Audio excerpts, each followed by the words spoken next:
All right, in this episode, I'm covering a common question I get from this community, and that is, how can I prepare my body for perimenopause and actually going through menopause? How do I ease this transition? So I'm going to break down how to figure out when this transition may start for you, areas you want to consider focusing on, and then basically what a healthy cycle looks like, what it looks like when it becomes out of balance and when we start to go through menopause, and then what we can do to support our bodies. As always, I'm a dietitian, but I'm not your dietitian. So make sure you discuss any changes you may want to make to your health with your provider. Okay, let's start with the transition timing, because I feel like this is something that I don't hear discussed enough. And it's usually a lot of fear mongering involved. And I don't want anyone to feel scared with this information. It's more just to empower you and to help you understand if you do see some shifts in your cycle, maybe you have some extra stress in your life and you are within this window of perimenopause potentially based on when your mom went through menopause, that it's like, hey, it's time to get really serious and take a look at how you're eating, how you're living, and what we can do to support your body so that you can put off this transition and make hormones for as long as you possibly can and be healthy and not go through menopause early. Because I am seeing it more and more where women are going through menopause at a much earlier age than their mom went through menopause. And I think that stress lifestyle has a lot to do with that. So when it comes to the timing, typically you're going to go through menopause somewhere around the time when your mom went through menopause. So if your mom went through menopause at about age 50, then your range is going to be like 45 to 55 of when you could potentially go through menopause. If you don't know, because I have had quite a few clients where they're like, oh, my mom had a total hysterectomy where they removed her ovaries as well at a young age. And then we don't really know. Then I'm like, if you know, if you can ask your mom about your grandmother or ask your grandmother yourself, that would be ideal because it's going to be pretty close. If you don't know, then I would assume like 45 to 50 is pretty average. So you could go with that. Perimenopause can start 10 to 15 years prior to that. So technically around age 35 to 40, depending on when your mom went through menopause. And this can be impacted by nutrition, lifestyle, stress, our overall health in general too. So of course we could go through earlier, we could go through later, ideally later, obviously. Needless to say, most women will actually start going through perimenopause before they even realize it. And we can have anovulatory cycles where we are not actually releasing an egg and making that nice progesterone for up to 5 years before menopause hits. So you could see very few changes in your cycle for 5 years, have a regular bleed, but you're not actually ovulating. And so then we start to see decreases in progesterone, imbalances in estrogen and progesterone, but you're still getting that monthly cycle. And so that, and then that, of course, if we're not making progesterone, as we'll talk about, that's going to lead to a lot of symptoms in early perimenopause. And then once you start making less of both hormones, then you get the typical gamut of menopausal symptoms. Give you guys like a little example, like real life example, for like myself. My mom said that I can share this. She's been working very hard on her health. I am so proud of her. She's got 4 grandbabies now, between me and my sisters. So she's very motivated.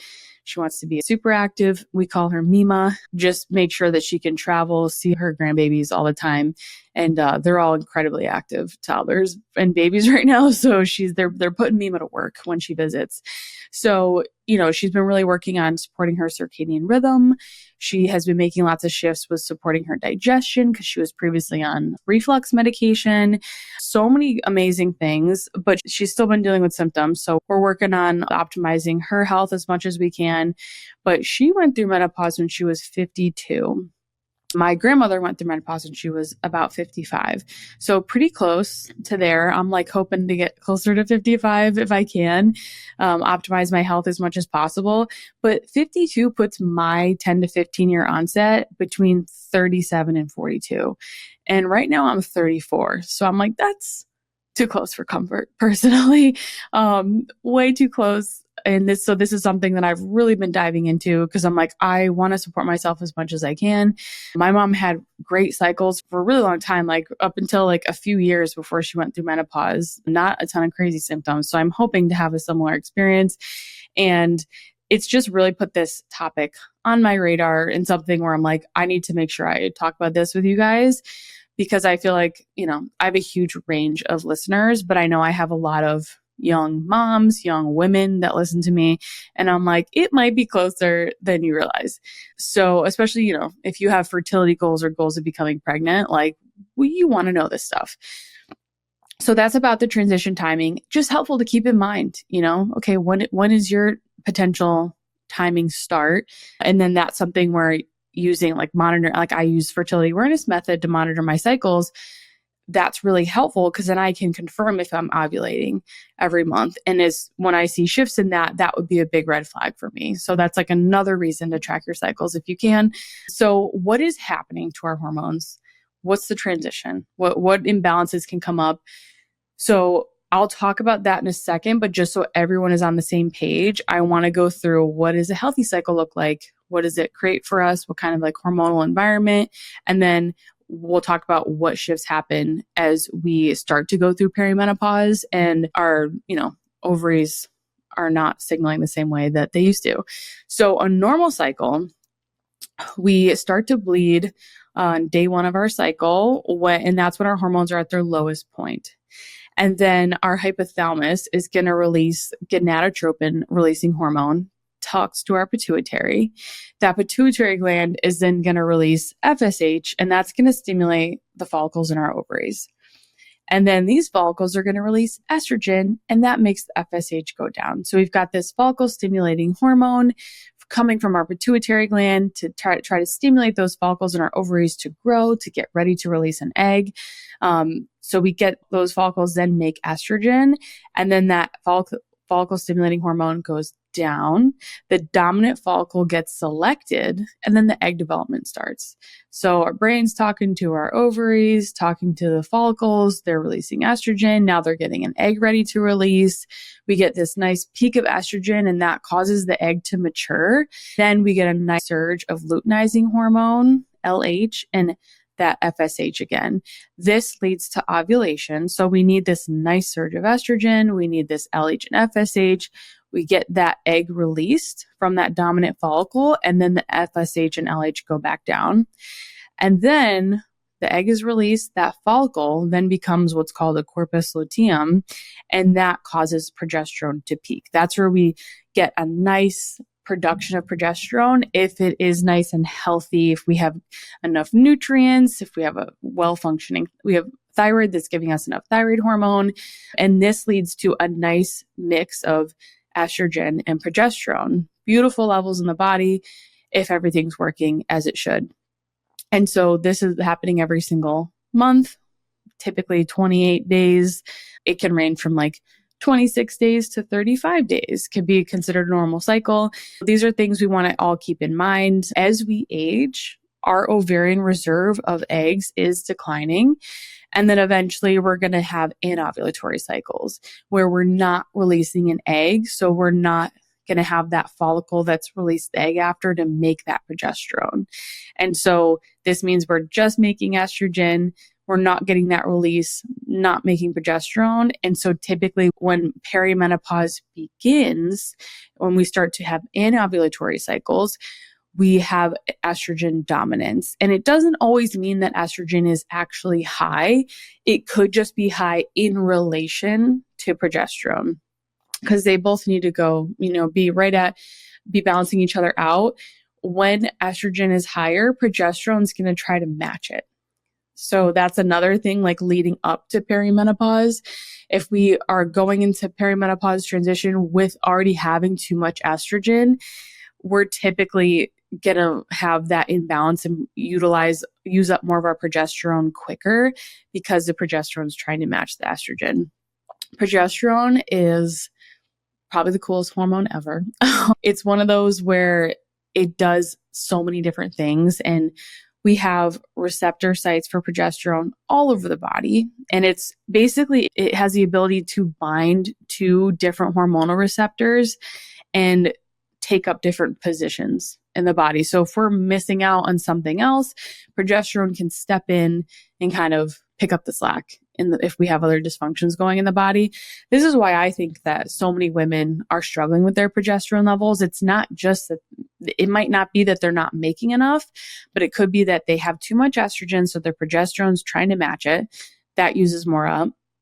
And then they have deficiencies other areas in the body. And so they're going to use up more progesterone to deal with those. It's kind of just filling in holes. It's a very supportive, and it's like I look at it like a hormone that's like a caretaker, right? It's trying to clean up. It's like a little mom trying to make sure everyone's all good.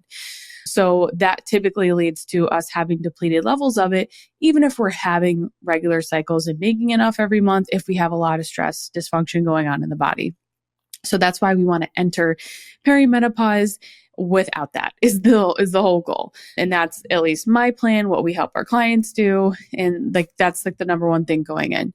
So basically we start to see symptoms because we have usually enough estrogen, not enough progesterone. Over time, what happens is the ovaries release less and less of that estrogen as well. And so then estrogen and progesterone are both low. And I mean, estrogen is important for pretty much everything. When you look it up, it's important for our gut health. It's important for our oral health. It's important for our bones. It's important for muscle tissue.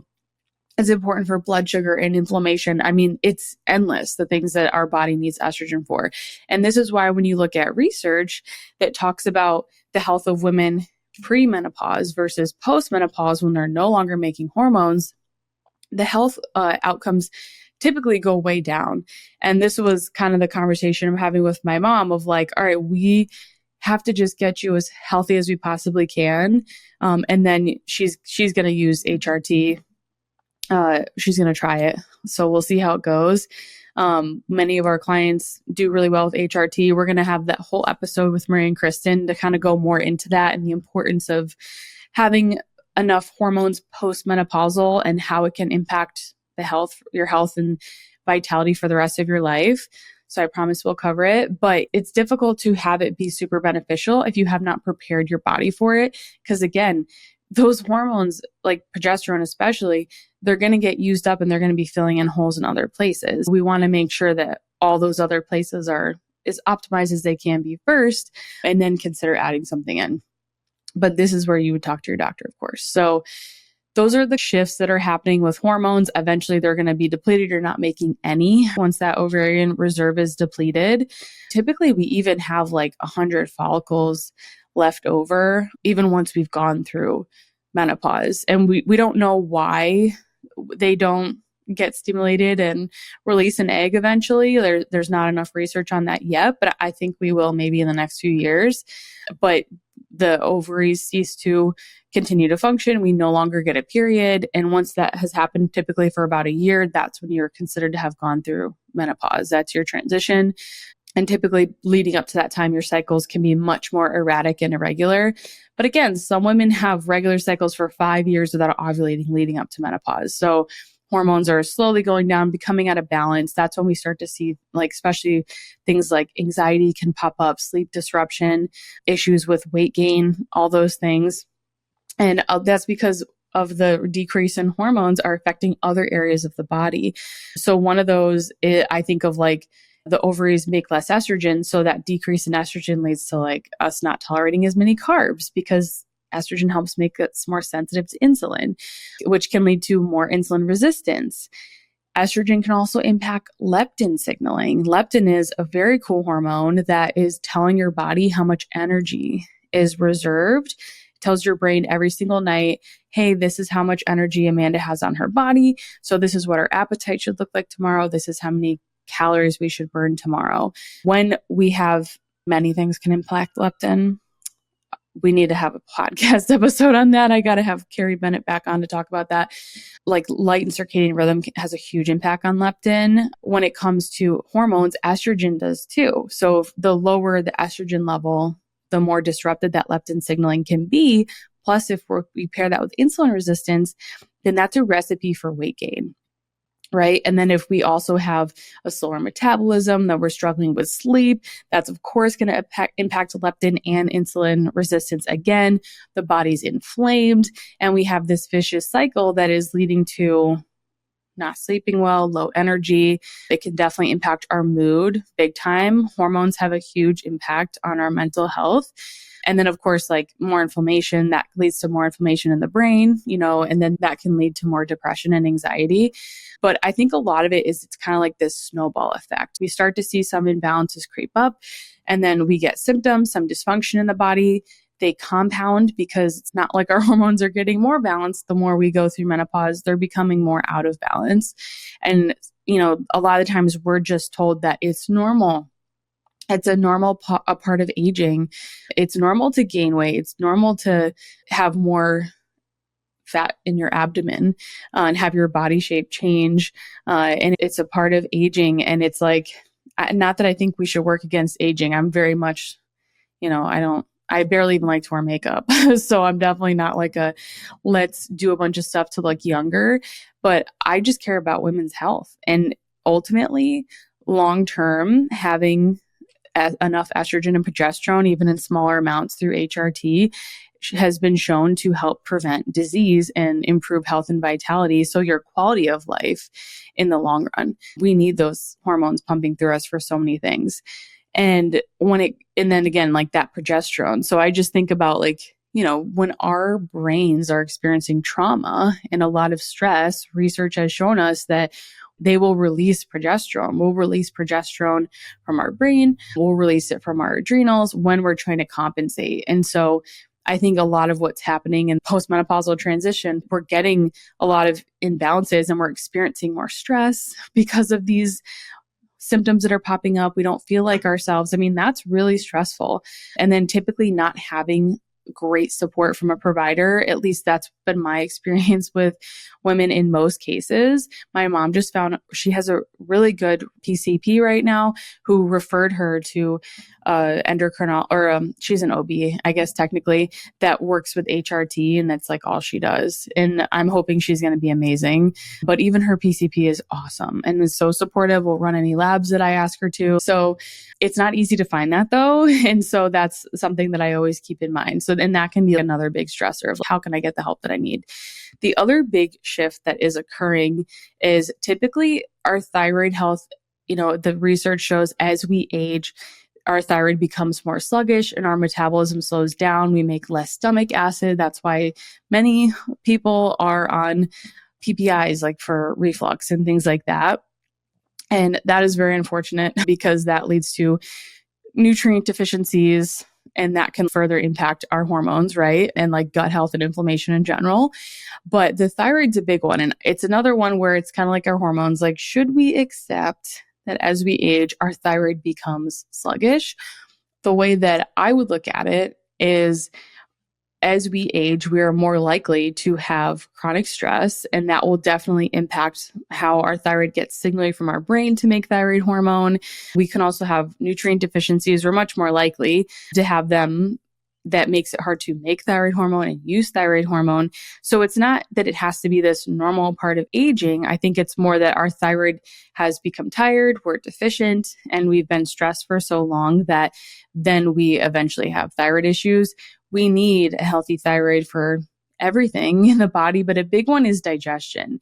And so that's something I really like to focus on leading up to perimenopause. How can we optimize thyroid function? How can we optimize our day-to-day stress and support our adrenals so that we are not having hormone imbalances before we're even in the perimenopause transition, right? I mean, I just think of so many women we work with that are not even in that transition. Myself, for sure, going through my healing journey, like in my 20s, not even close to my transition, and having severe estrogen dominance and not producing adequate amounts of progesterone, or at least like probably using up the majority of that progesterone to deal with stressors.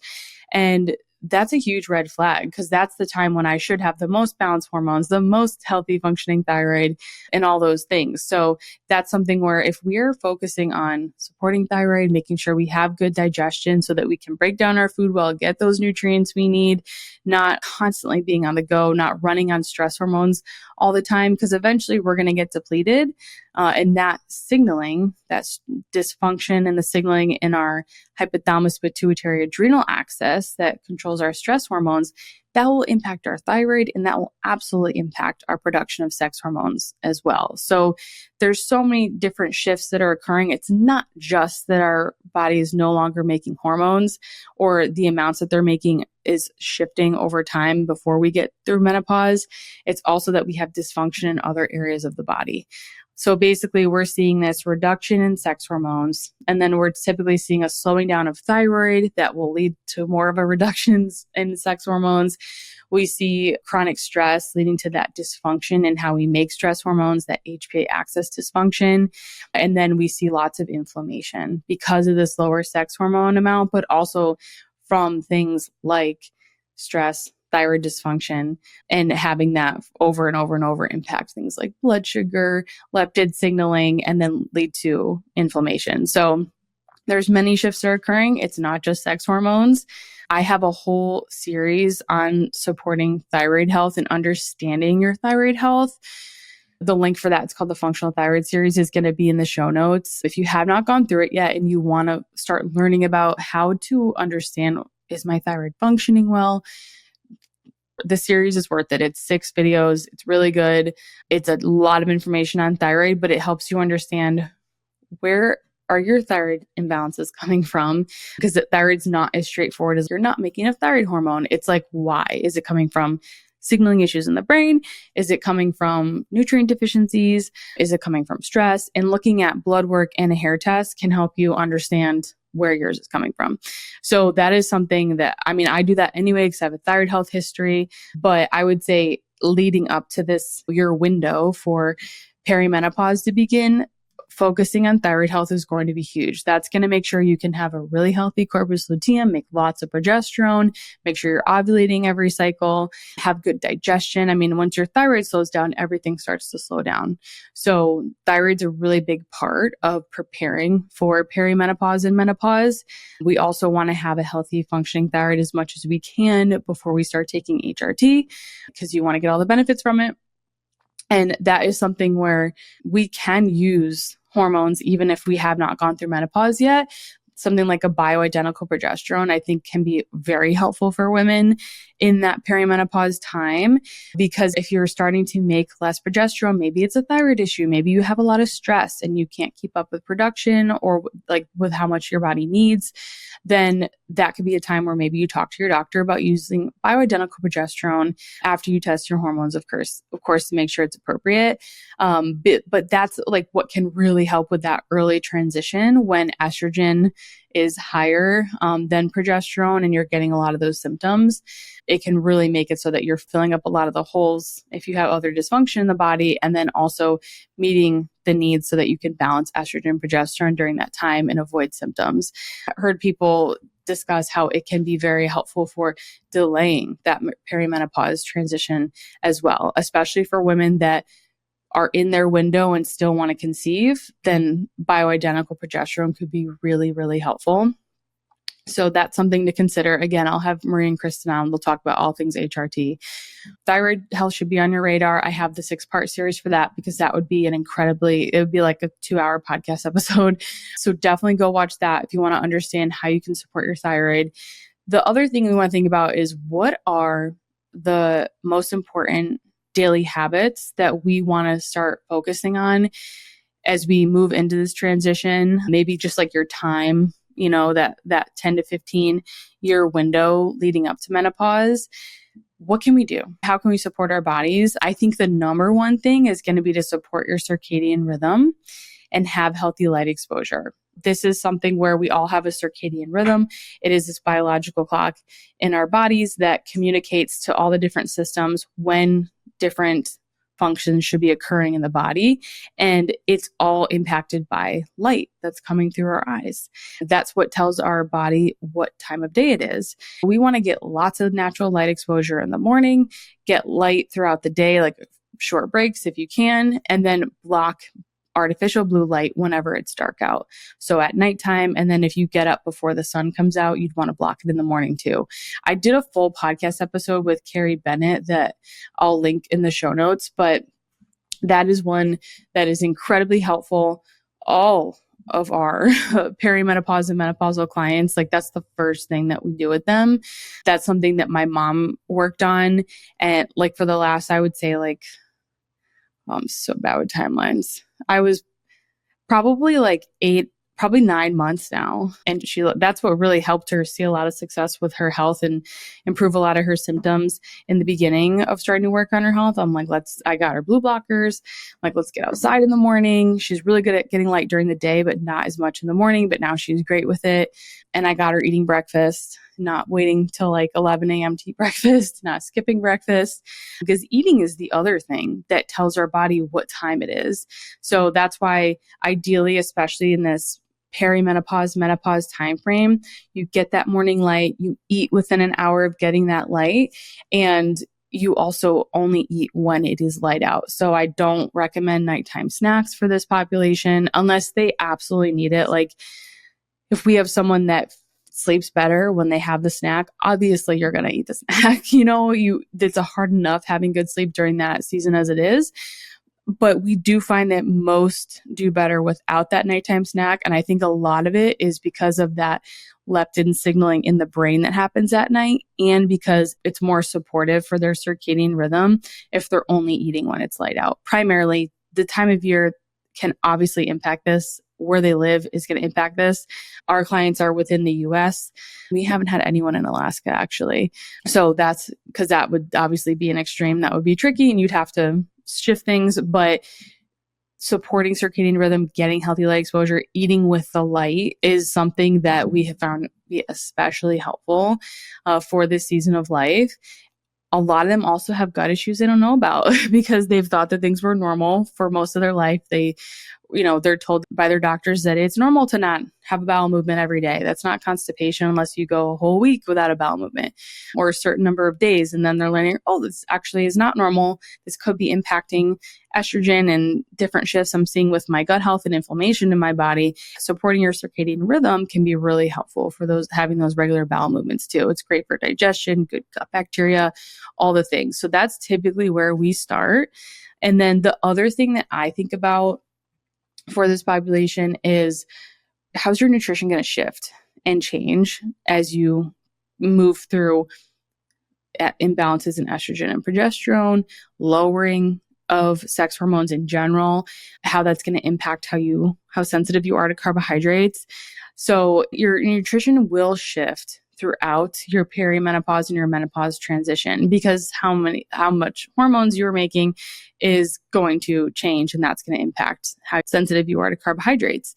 But the thing that we can all focus on, and something that I really, really, really encourage women to have in a good place before they start getting into this window of perimenopause, is eating enough protein. And I know I talk about this all the time, but I'm telling you, I go through, probably at least 5 to 10 new client applications a week. And we have a food journal in there.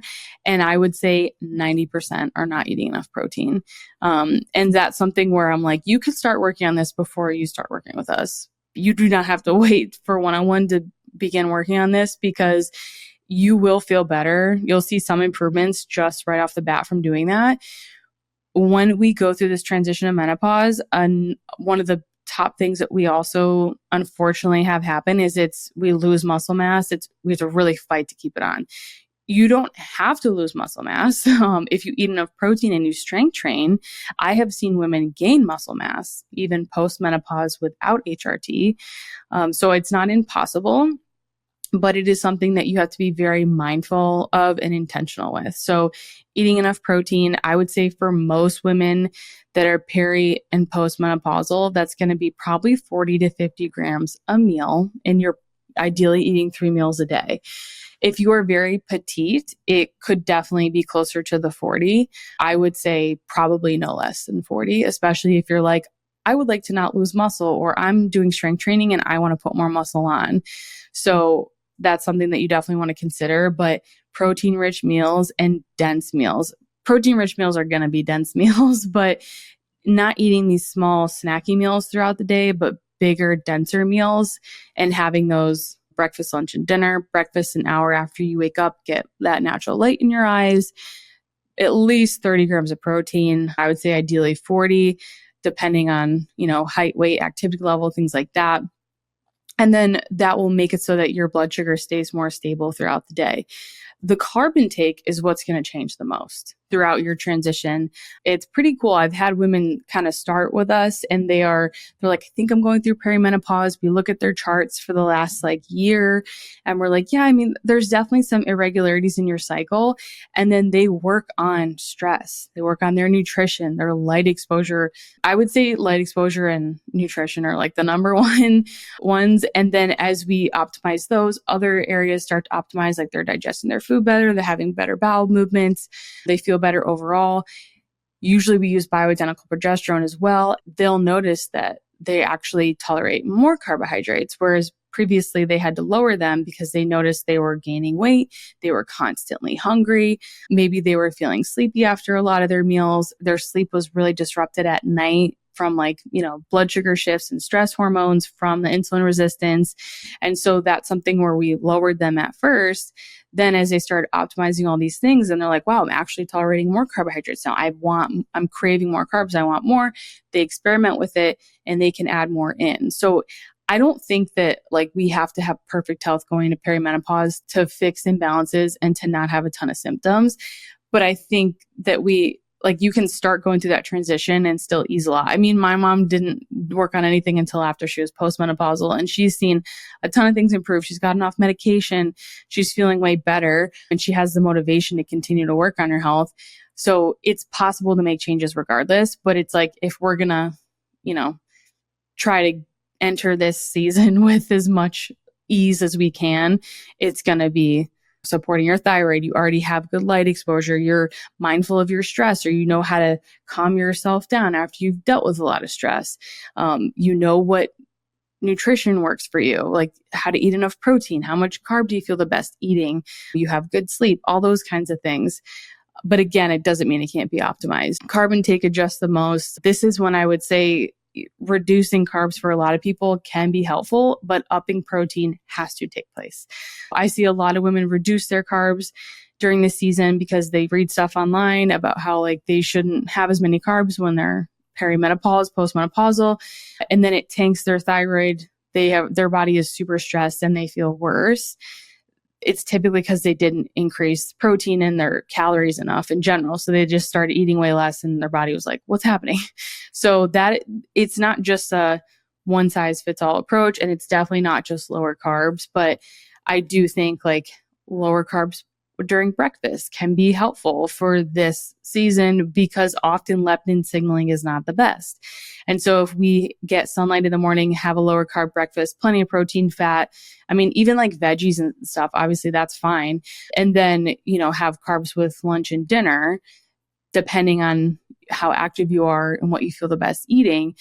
I found that can make women in that perimenopause transition feel really good. That's all they need. They don't have to lower all their total carbs that much. They just don't have a ton with breakfast and they find that works for them.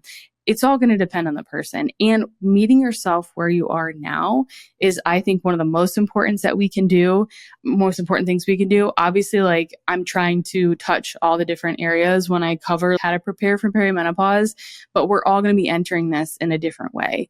I think of I just had my second daughter and I'm 34. My transition could potentially start in 3 years based on when my mom went through menopause. So I'm that's only 3 years to replenish minerals, optimize my thyroid, minimize my stress as much as I can. I have clients that don't have their first child until they're 37, 38. So obviously that's going to shift their hormones, their potential deficiencies and stressors, and could potentially lead to an earlier menopause if they're not being mindful of things. Everyone's going to be entering this at a different season. Some people have already had all their children, and maybe it's been 5 to 10 years before they're entering that season. And so they could be in a much more balanced place potentially. It just kind of depends. And I think too, like, what other health issues do you have? I just think of a lot of clients with like chronic health conditions, like autoimmune conditions, endometriosis, PCOS, where they already have levels of inflammation and imbalances. And so that's when it's like, we're just wanting to optimize everything as much as we can before you get to this season of life. And again, it doesn't mean perfect health. It means awareness and understanding, how do I support these different systems of the body? And a lot of them, it's the same thing. So it doesn't have to be like, oh, this is how I support my thyroid. This is how I support my adrenals. This is how I support blood sugar. A lot of them, it's all the same thing helps support them. When I have that thyroid series that I did, everything you'll learn in there will support many other areas as well. Movement is the other area I want to talk about. So if we're going through daily habits, good light exposure, eating with the light, getting enough protein, finding the carb intake that's appropriate for you. And then the next big thing is making sure you are strength training. This is a must, in my opinion, but if you want to maintain your muscle mass or potentially gain muscle mass or lose fat, kind of restructure that body composition, we have to strength train, especially postpartum. It is harder to keep on muscle and build muscle because of the decrease in sex hormones, but it's not impossible. Ideally, we are strength training way before we go through this season, but we have had many clients where they're perimenopausal and we're like, can you please lift weights, please? And it makes a huge difference. One, they're like, I wish I did this sooner. A lot of times it's like they just didn't know how to do it. And so once they learn, maybe they go through an online program or something, maybe they work with a trainer. There's so many different ways you could do it now. Then they're like, wow, I feel way better doing this. This is not as scary as I thought. And I do think it's having a positive impact on, like, I feel stronger, I look stronger, things like that. So I think strength training is a must. It's going to help muscle mass. It's going to help your bone health, keep that much improved for much longer. And that's the next thing I'm going to do with my mom is I'm going to teach her how to strength train. She does Pilates, which is great. And I don't want her to stop that, but I'm like, okay, we're going to teach me how to lift weights is my next big goal. Not anything crazy, just like the basic squat, deadlift, push press, rows, probably a little bench press. Those will probably be, squat, push, pull. That's really all you need. It'll help develop all the different muscles in her body. You'll work her core and then make sure that she can, pick up all her giant grandchildren. So that'll be like the next big thing. And again, like, you can do this later in life. You're going to get a ton of benefits from it still. And then those are like the daily habits that I think of, like light exposure, eat with the light, get enough protein, eat dense meals, figure out your carb intake, strength train, stay active, getting in the habit of like taking regular walks. One, you're outside, so you get all the benefits of that, the good light exposure, the grounding, all the things. But it can be also very beneficial for your blood sugar when you're not sitting all day. That's like a big one I think about. If we are going to start to see some shifts in our blood sugar, our insulin sensitivity during this time, it's bound to happen. So what's another way that we can minimize that? And it's going to be to not sit too much, not move. Like, standing in the same position for long periods is also not great. So just trying to get more movement into your day. It's just tricky when you're working, obviously. So just seeing, like, maybe that's a treadmill desk, maybe that's not an option for you. So maybe that means just going for short, quick walks, and even just getting up and like get up, go to the bathroom, get up, stretch your legs a little bit, just not sitting or standing in the same position for extended periods. Also great for your joints, tightness, pain, those sorts of things. So those are like the daily habits that I think are incredibly helpful. The other thing that I like to consider once we have those in a good place are things like alternative therapies, like hot and cold exposure. I know that there's a lot of controversy around these in the women's health space. Like, cold therapy is not good for us. Some people love it. A lot of people slam it, saying that we're not meant to do cold therapy, cold exposure. I think they can both be really beneficial. Cold therapy especially can have a ton of benefits when it comes to how we are aging and a lot of the symptoms like inflammation that comes up, sleep issues, night sweats, hot flashes, things like that. It has been shown to be beneficial in reducing hot flashes. So that's something to consider. It can help your sleep. It does release endorphins, so it can definitely help with mood. But I think like pain and inflammation and how it can impact your immune system are the biggest ones. The biggest thing for me that I'd be considering during that season of life of like, okay, I want to incorporate this regularly because I want to, looking at natural ways to mediate things like inflammation, which is some of it's going to be inevitable, but it's like, how can we reduce it as much as we can, support the immune system as the hormone levels are lowering and shifting and can cause changes with immune system function as well. Those are like some of the reasons that I'd be looking to use it or use it with clients. Cold exposure also doesn't have to be as intense as like a lot of people make it out to be. It's anything that's colder than your body temperature. So, and if you're already experiencing a lot of stress, obviously there's going to be nuance with this. So if you're already experiencing a lot of stress, maybe you are feeling very depleted, maybe you did a hair test and you see like my minerals are really depleted. Maybe you're a fast 4, have low minerals across the board.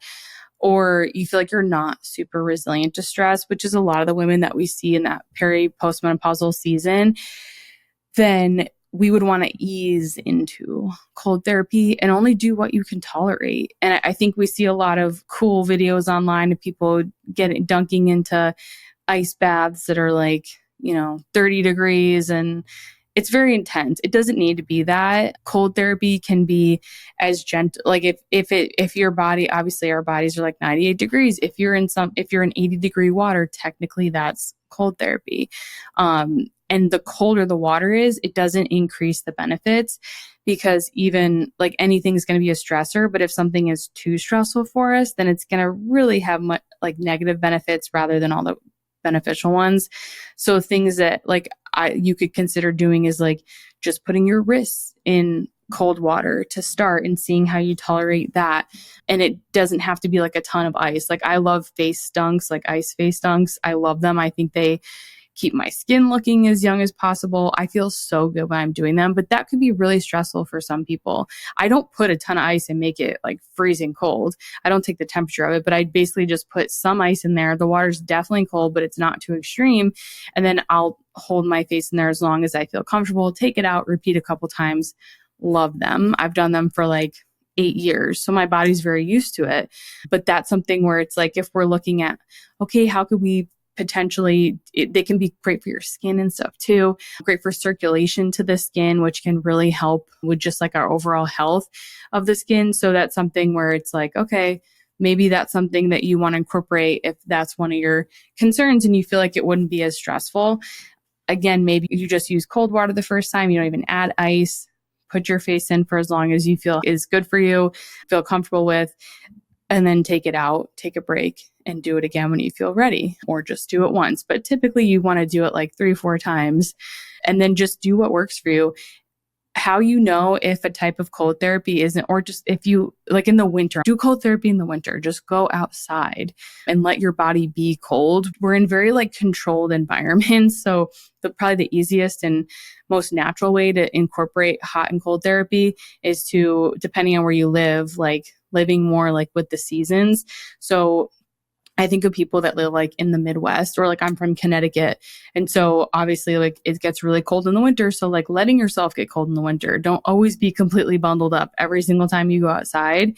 Maybe you just spend a little bit more in the cold where you let your body feel cold, take a short walk or something like that. That is cold therapy. And then being outside in the heat, that is heat therapy. And just kind of living more with the seasons, not always trying to keep your body at exactly the same temperature 24/7, 365. That is a very natural and gentle way to incorporate hot and cold therapy. Plus, you're living more seasonally. You're probably going to have a healthier circadian rhythm, and that will support your health overall. But that is something that you could consider getting into, like the cold therapy piece. I will link to some resources on that, like my favorite ones. And then Hot therapy, heat therapy is great if you want to consider that. That could be sauna, but it doesn't necessarily have to be. It could just be going outside.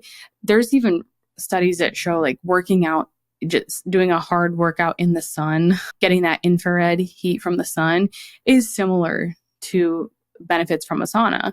So you don't have to have fancy devices. You don't have to have a cold plunge. You can just let yourself be cold, let yourself be hot when it is naturally available to you. And that can be really supportive of your health too. Not constantly trying to control the environment. Those can be good positive stressors on the body because we don't want to get rid of all stress. We want some positive ones as well. And that can really challenge us and then make us show up more resilient. If you're doing these things and you start to notice you're more tired, you're more hungry, maybe you're not sleeping as well, that means that it's too much and you need to pull back. It's not going to help. That's when it's going to cause more harm than good. But if you are someone that you are supporting your circadian rhythm, you've really dialed in your nutrition, you've worked on all those other things first, that is typically when you can consider things like hot and cold therapy to get the positive benefits of it. But I think too many people try to do those first because they look really cool and they seem like helpful tools, which they can be, and they haven't worked on the other areas. And so they don't see all the benefits. And oftentimes they can just make them feel more depleted. So I would say those are like bonus items, more like alternative tools that can be a bonus once you have a solid foundation. They're not necessarily going to make or break your experience, but I like to mention them because they are things that we do discuss with our clients once we've already worked on other areas. So when it comes to menopause, perimenopause, and like getting ready for the transition, we want to think about when is our transition going to be? 10 to 15 years before your mom went through menopause. So figure out what that timeline is for you. And then what do we want to start supporting? I would say if you can track your cycle, that's ideal. I know a lot of the women in my community use fertility awareness method to keep an eye on their cycle and their hormones. You can also like INITO, INITO is a way to track your hormones throughout your cycle. We have a lot of our fertility clients use that so we can get a look at what's going on. But it could also be helpful if you're not sure if you're ovulating or if you're having it's just nice to test it and not guess. And then when you can look at your whole cycle, then you can understand, okay, you could re-listen to this podcast episode and go back to the beginning when I talk about what's supposed to be happening in a healthy cycle where we're making enough hormones. It'll measure estrogen, progesterone, but it's also going to measure FSH and LH. So you get to see, am I getting that peak in estrogen, that surge in estrogen, and then the LH and FSH release leading to ovulation, and then getting that peak in estrogen and peak in progesterone? Ideally you are, but if we're unsure, it can be helpful to look at that. I think hair mineral testing is a must for everyone, but especially for when you're trying to optimize thyroid function, trying to make sure you have adequate minerals to support the different functions in the body. Ideally, we're doing this before we enter perimenopause. I have that whole free training on thyroid and I teach you how to use different labs, understand what's going on with your thyroid. I talk about nutrition, lifestyle stuff. I have an in-depth circadian rhythm lesson in there, and it's all for free. So make sure you take advantage of that.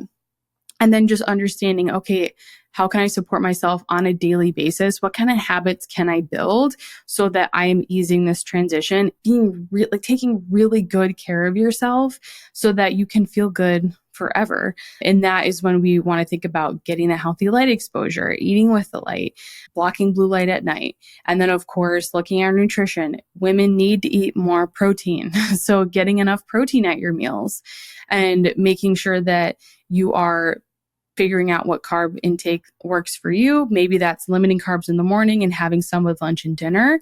Maybe that's just having a smaller amount with each meal. Experiment, because there's no perfect kind of way to set it up. You just have to figure out what works for you, what's going to give you the most energy, the least amount of fatigue and cravings. And then we also want to consider things like, what's my movement look like? Am I strength training? Am I sitting a lot during the day? Can I minimize that and get more strength training in maybe a few days a week?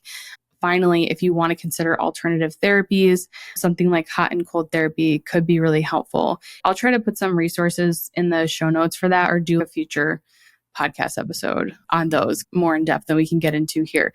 But those are my tips for preparing for perimenopause, preparing for this transition. Again, if you are in the thick of perimenopause, you can absolutely apply this information after you talk with your doctor and still see really great results. If you are postmenopause, you can apply this information after you talk with your doctor and still see great results.